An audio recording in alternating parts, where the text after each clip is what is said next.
Je ne te pardonnerai jamais. Tu ne mérites pas mon pardon. Tu peux toujours rêver après tout ce que tu m'as fait. On a tous à un moment dans notre vie été blessés par une personne. On a subi des injustices, des trahisons, des paroles ou des gestes blessants.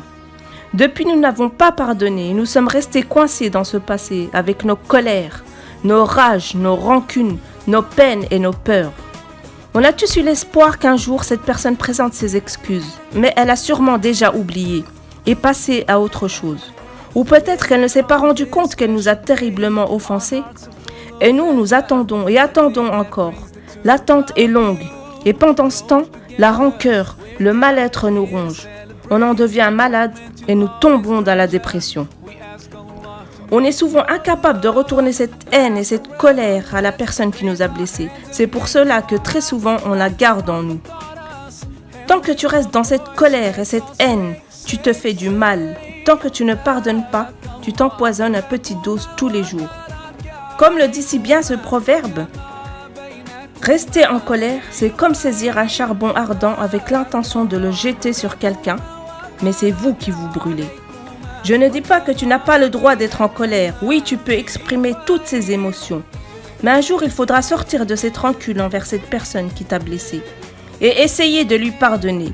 Je sais, ce n'est pas évident de pardonner lorsqu'on a fortement été blessé. Et il n'est surtout pas facile d'écraser son ego et sa fierté. Pardonner, ce n'est pas une faiblesse. Au contraire, c'est être fort. Attention, je ne dis pas que pardonner, c'est oublier, ni ignorer ce que tu as subi.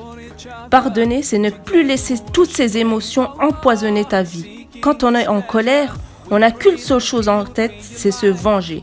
Mais la vengeance ne servirait qu'à alimenter ta rancœur et à retarder ta paix intérieure. Ta plus belle vengeance, c'est le pardon. Alors pardonne quand tu en seras capable, car le pardon apporte la paix et la sérénité. Parfois, le pardon nous fait prendre conscience que la personne qui nous a blessés n'a fait que réveiller de vieilles colères qu'on en avait accumulées depuis des années. Cette réflexion ou ce geste de trop qui a fait déborder le vase. C'est à ce moment que l'on se rend compte qu'en fait, on ne lui en voulait pas tellement à cette personne. Un membre de ta famille t'a fait du mal. Tu as été terriblement offensé jusqu'à rompre les liens de parenté. Pourquoi le condamner? L'erreur n'est-elle pas humaine? Il a peut-être mal agi avec des paroles blessantes, mais il a peut-être changé depuis et amélioré son comportement. Ne mérite-t-il pas une seconde chance? Nous devrions-nous pas nous montrer miséricordieux envers les autres, à l'image de la miséricorde que l'on espère recevoir? N'aimez-vous pas que Dieu vous pardonne?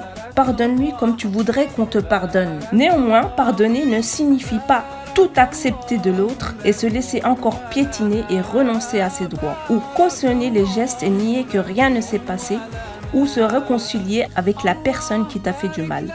Non, le pardon c'est pour soi. C'est un cadeau que l'on fait à soi. Le pardon c'est le remède à toutes ces émotions négatives. Il guérit tes blessures, il te libère de tes chaînes, il te libère de la haine, du chagrin, de la rancœur et de la colère. Il te fait avancer dans ta vie et te reconstruit. Pardonner, c'est se sentir plus léger et se libérer d'un fardeau très lourd à porter. Pardonner, c'est combattre son ego qui refuse tout pardon tant que l'autre ne s'est pas excusé. Pardonner, c'est ne plus remuer le couteau dans la plaie et la laisser se cicatriser.